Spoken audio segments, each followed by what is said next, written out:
Hi friends, welcome to Deepika reviews. Lakshmi నివాసం upcoming ఎపిసోడ్లో ఏం జరగబోతుందో తెలుసుకోవాలనుకుంటున్నారా? అయితే ఛానల్ను సబ్స్క్రైబ్ చేసుకొని సపోర్ట్ చేయడం మర్చిపోకండి. కనిష్క, ఆ ఆర్టిస్ట్కి అనవసరంగా డబ్బిచ్చి తులసి బొమ్మ గీపించావు. ఆ ఆర్టిస్ట్ కార్యకర్త చెప్పిన పోలికలతో తులసి బొమ్మ గీసి ఉంటే సిద్ధు తనంతట తానే తులసిని మెడపట్టి బయటకు గెంటేసేవాడు అని చెప్పి నీలంబరి కనిష్కతో చెప్తూ ఉంటుంది. ఇప్పుడు మనం ఏమీ చేయలేము కనిష్క అని చెప్పి బస్వరాజు అంటూ ఉంటాడు. ఏమీ చేయలేమా? తులసి పార్టీ ఆఫీస్కి వెళ్ళింది మీకు ఎమ్మెల్యే సీట్ రాకుండా అడ్డుకుందని నేను నిరూపిస్తాను మావయ్య అని చెప్పి కనిష్క అంటూ ఉంటుంది. ఎలా కనిష్క అని చెప్పి నీలంబరి అంటూ ఉంటుంది. మనం ఏం చేసినా కూడా ఇప్పుడు సిద్ధు మన మాటను నమ్మడమ్మా, ఎందుకంటే సిద్ధు ఆ తులసి మాయలో ఉండిపోయాడు అని చెప్పి బసవరాజు చెప్తూ ఉంటాడు. లేదు మావయ్య, ఈసారి ఖచ్చితంగా సిద్ధువే తులసిని మెడపట్టి ఇంట్లో నుంచి బయటకు గెంటేస్తాడు, చూస్తూ ఉండండి అని చెప్పి కనిష్క అక్కడి నుంచి వెళ్ళిపోతుంది. చా, మంచి ఛాన్సు, ఆ తులసిని సిద్ధువే మెడపట్టి బయటకు గెంటే ఛాన్స్ వచ్చింది. కనిష్క అంతా నాశనం చేసిందిరా బసవ అని నీలంబరి అంటూ ఉంటుంది. ఇప్పుడు తులసి వెళ్ళకపోతే ఏంటమ్మా, నా భార్య ఓడిపోతుంది, సిద్ధువే తులసిని శాశ్వతంగా విడాకులిచ్చి మరీ పంపించేస్తాడు అని చెప్పి బసవరాజు నీలంబరితో చెప్తూ ఉంటాడు. అవునరా బసవా, నువ్వేం చేస్తావో నాకు తెలీదు, నీ భార్య విశాలాక్షి ఎట్టి పరిస్థితుల్లో ఎమ్మెల్యేగా గెలవకూడదు అని చెప్పి నీలంబరి చెప్తూ ఉంటుంది. నేను చూసుకుంటాను కదమ్మా అని చెప్పి బసవరాజు చెప్తూ ఉంటాడు. ఇక మరోవైపు విశ్వ జానుని తీసుకొని ఇంటికి వస్తూ ఉంటాడు. జాను, ఆ జై గురించి ఎక్కువగా ఆలోచించకు, నువ్వు నీ తల్లిదండ్రుల గురించి మాత్రమే ఆలోచించు అని చెప్పి విశ్వ చెప్తూ ఉంటాడు. ఇప్పుడు నేను నా తల్లిదండ్రుల గురించి ఆలోచించిన వాళ్ళ దగ్గరకు వెళ్ళినా నన్ను బయటికి రప్పించడం కోసం ఆ జై నా తల్లిదండ్రులకు ప్రమాదం సృష్టిస్తాడేమోనని భయంగా ఉంది విశ్వ. అందుకే అమ్మకు నేను చనిపోయానని తెలిసి హార్ట్ స్ట్రోక్ వచ్చింది, అయినా కూడా తృప్తిగా అమ్మ దగ్గరకు వెళ్ళి మాట్లాడలేకపోయాను అని చెప్పి జాను చెప్తూ ఉంటుంది. జాను, ఆ జై ఆగడాలకు అడ్డుకట్ట వేద్దాము, నువ్వు కంగారు పడకు, నీకు తోడుగా నేనున్నాను, ఆ జై చేసిన నేరాలన్నీ కూడా బయట పెడదాము అని చెప్పి విశ్వ చెప్తూ ఉంటాడు. ఇక మరోవైపు జైనందన్ జానుని వెతుక్కుంటూ కారులో వెళ్తూ ఉంటాడు. జాను, నువ్వు ఎక్కడ ఉన్నా సరే వెతికి పట్టుకుంటాను అని చెప్పి మనసులో అనుకుంటూ ఉంటాడు. అదే సమయానికి విశ్వ జై ఎదురుగా కారులో వెళ్తూ ఉంటాడు. వెళ్తుంది, విశ్వలా ఉన్నాడు. విశ్వ పక్కన ఎవరో అమ్మాయి కూడా ఉంది, ఖచ్చితంగా ఆ అమ్మాయి జానువే అయి ఉంటుందా అని చెప్పి జయనందన్ మనసులో అనుకుంటూ ఉంటాడు. జానువే అయి ఉంటుంది కాదు, జానువే విశ్వ పక్కన కూర్చొని కారులో వెళ్తుంది అని చెప్పి జయనందన్ మనసులో అనుకొని విశ్వ వెళ్తున్న కారుని ఫాలో అవుతూ ఉంటాడు. ఇక మరోవైపు అలా విశ్వ జాను ఇద్దరు కలిసి కారులో వెళ్తూ ఉంటారు. జాను, ఎట్టి పరిస్థితుల్లో నువ్వే జాను అని ఇంట్లో కూడా బయటపడొద్దు, నువ్వు బానుగానే ఉండిపో, ఎట్టి పరిస్థితిలో నేను కూడా ఆ విషయం బయటికి రానివ్వను అని విశ్వ చెప్తూ ఉంటాడు. థ్యాంక్ యూ విశ్వ, థ్యాంక్ యూ సో మచ్ అని చెప్పి జాను చెప్తూ ఉంటుంది. ఏ జాను, థ్యాంక్ యూ ఏంటి, నువ్వు నాకు థ్యాంక్ యూ చెప్తున్నావు, మన ఇద్దరం పరాయి వాళ్ళమా ఏంటి అని చెప్పి విశ్వ అడుగుతూ ఉంటాడు. అప్పుడే జై కార్ చాలా స్పీడ్గా విశ్వ కారుని ఓవర్టేక్ చేసి వెళ్తూ ఉంటాడు.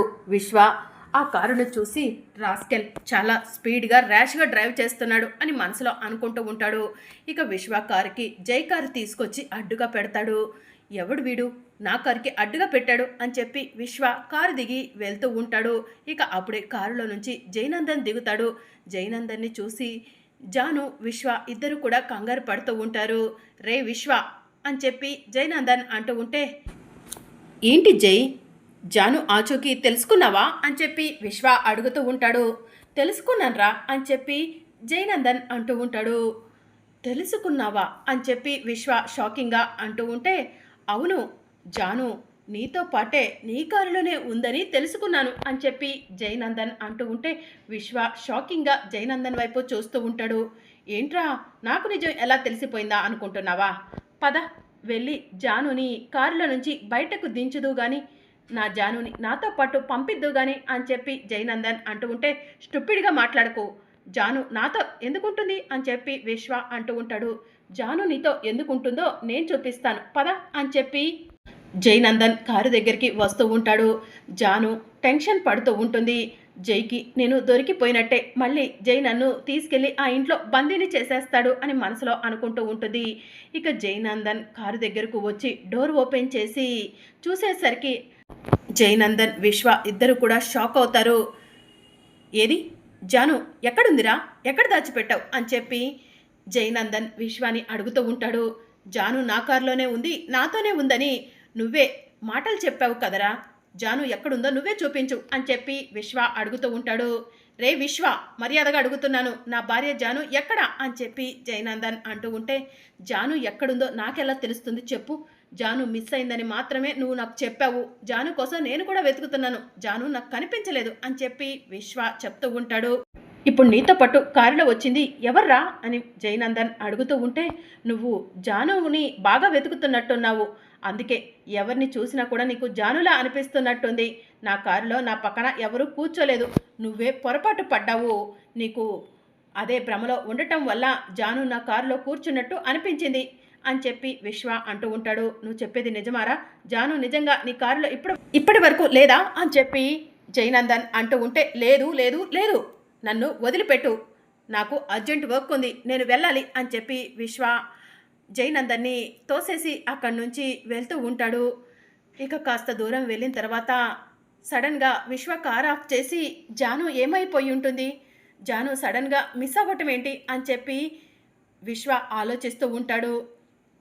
జాను ఎక్కడుందో ఏంటో, పాపం ఎన్ని ఇబ్బందులు పడుతుందో అని చెప్పి విశ్వ తనలో తానే అనుకుంటూ ఉంటే, అప్పుడు జాను కారులో బ్యాక్ సీట్ పక్క నుంచి లేచి కూర్చొని విశ్వ నేను ఇక్కడే ఉన్నాను అని చెప్పి అంటూ ఉంటుంది. జాను నువ్వు ఇక్కడే ఉన్నావా, ఆ జైని చూసి మళ్ళీ పారిపోయావేమో అనుకున్నాను అని చెప్పి విశ్వ చెప్తూ ఉంటాడు. కారు డోర్ ఓపెన్ చేస్తే జై ఖచ్చితంగా నన్ను చూస్తాడు, అందుకే ఏం చేయాలో అర్థం కాక ఫ్రంట్ సీట్లో నుంచి బ్యాక్ సీట్లోకి వచ్చి దాక్కున్నాను విశ్వ అని చెప్పి జాను చెప్తూ ఉంటుంది. మంచి పని చేసావు జాను అని చెప్పి విశ్వ చెప్తూ ఉంటాడు. ఇక నీకు భయం లేదు, ఇంటికి వెళ్తే నిన్ను ఎవరు గుర్తుపట్టర్లే జాను అని చెప్పి విశ్వ జానుని తీసుకొని వెళ్తూ ఉంటాడు. ఈ విశ్వగాడు ఎందుకు ఇంత కంగారుగా నా నుంచి తప్పించుకొని వెళ్ళిపోయాడు, జాను నిజంగానే వాడి కారులో లేదా, లేదంటే వాడు చెప్పినట్టుగా వాడికి నిజంగా ఏదైనా అర్జెంట్ వర్క్ ఉందా అని చెప్పి జైనందన్ ఆలోచిస్తూ ఉంటాడు. ఒరే విశ్వ, నా జాను నీ దగ్గరే ఉంటే కనుక నిన్ను వదలను అని చెప్పి జైనందన్ మనసులో అనుకుంటూ ఉంటాడు. ఇక మరోవైపు కనిష్క కోపంగా ఇంటికి వచ్చి సిద్ధు సిద్ధు అని చెప్పి పిలుస్తూ ఉంటుంది. అందరూ కూడా బయటికి వస్తారు. ఏమైంది కనిష్క, ఎందుకు సిద్ధుని పిలుస్తున్నావు అని బసవరాజు అడుగుతూ ఉంటాడు. సిద్ధుని రాని ఉండి మావయ్య చెప్తాను అని చెప్పి కనిష్క అంటుంది. సిద్ధు సిద్ధు అని చెప్పి కనిష్క మళ్ళీ పిలుస్తూ ఉంటుంది. ఎందుకు అలా అరుస్తున్నావు అని చెప్పి సిద్ధు కిందికి వచ్చి అడుగుతూ ఉంటాడు. తులసియే మామయ్యకు ఎమ్మెల్యే టికెట్ రాకుండా అడ్డుకుందంటే నువ్వు నమ్మలేదు కదా సిద్ధు, తులసియే పార్టీ ఆఫీస్కి వెళ్ళింది, సూర్యప్రతాప్ గారితో మాట్లాడి మామయ్యకు ఎమ్మెల్యే టికెట్ రాకుండా అడ్డుకుంది అని చెప్పి కనిష్క చెప్తూ ఉంటుంది. పిచ్చి పట్టిందా, నమ్మట్లేదు కదా అని చెప్పి పదే పదే అదే చెప్తే నమ్ముతా అనుకుంటున్నావా కనిష్క అని చెప్పి సిద్ధు అంటాడు. నమ్మట్లేదు కదా సిద్ధు, అందుకే నీకు సాక్ష్యం తీసుకొచ్చాను అని చెప్పి కనిష్క చెప్తూ ఉంటుంది. సాక్ష్యం తీసుకొచ్చావా, ఏం సాక్ష్యం తీసుకొచ్చావమ్మా అని బసవరాజు అడుగుతూ ఉంటాడు. పార్టీ ఆఫీస్లో సీసీ కెమెరా ఉంటుంది కదా మోయ, సీసీ ఫుటేజ్ తీసుకొచ్చాను అని చెప్పి కనిష్క తన ఫోన్లో ఉన్న వీడియోని సిద్ధుకి చూపిస్తూ ఉంటుంది. ఇక సిద్ధు వీడియోని చూస్తూ ఉంటాడు. ఆ వీడియోలో తులసి పార్టీ ఆఫీస్కి టెన్షన్ పడుతూ వెళ్ళటం ఇదంతా కూడా కనిపిస్తూ ఉంటుంది. చూసావా సిద్ధు, తులసికి పార్టీ ఆఫీస్కి వెళ్లాల్సిన అవసరం ఏంటి చెప్పు అని చెప్పి కనిష్క అడుగుతూ ఉంటుంది. తులసి నువ్వు పార్టీ ఆఫీస్కి వెళ్ళావా అని సిద్ధు అడుగుతూ ఉంటాడు. ఇక తులసి వెళ్ళాను అని చెప్పి అంటూ ఉంటుంది. అదే ఎందుకు వెళ్ళావు, మామయ్యకు ఎమ్మెల్యే టికెట్ రాకుండా అడ్డుకోవడానికే కదా అని చెప్పి కనిష్క అడుగుతూ ఉంటుంది. ఇక తులసి ఏం మాట్లాడదు, నిన్నే అడుగుతుంది. తులసి బసవకి ఎమ్మెల్యే టికెట్ రాకుండా అడ్డుకోవడానికే కదా నువ్వు పార్టీ ఆఫీస్కి వెళ్ళింది అని చెప్పి నీలాంబరి అడుగుతూ ఉంటుంది. కాదని చెప్పు తులసి అని చెప్పి సిద్ధు అంటూ ఉంటాడు. చెప్పదు సిద్ధు, ఎందుకంటే తులసి పార్టీ ఆఫీస్కి వెళ్ళింది మామయ్యకు ఎమ్మెల్యే టికెట్ రాకుండా అడ్డుకోవడానికి కాబట్టి అని చెప్పి కనిష్క చెప్తూ ఉంటుంది. తులసి వీళ్ళంతా కలిసి నీ పైన నిందలు వేస్తున్నారు, వీళ్ళు చెప్తుంది అబద్ధం అని చెప్పు అని చెప్పి సిద్ధు అంటూ ఉంటాడు. ఇక దాంతో తులసి సిద్ధు కాళ్ళ మీద పడి నన్ను క్షమించండి అని చెప్పి అంటూ ఉంటుంది. నువ్వు నన్ను క్షమాపణ అడుగుతున్నావా? ఎందుకు తులసి అని సిద్ధు అడుగుతూ ఉంటాడు. ఇంకా అర్థం కాలేదా సిద్ధు? నాకు ఎమ్మెల్యే టికెట్ రాకుండా అడ్డుకుంది తులసి. నువ్వు కానీ తులసిని మంచిదని ఇన్ని రోజులు నమ్మావు కదా! తులసి వైపు సపోర్ట్ చేస్తూ మాట్లాడావు కదా!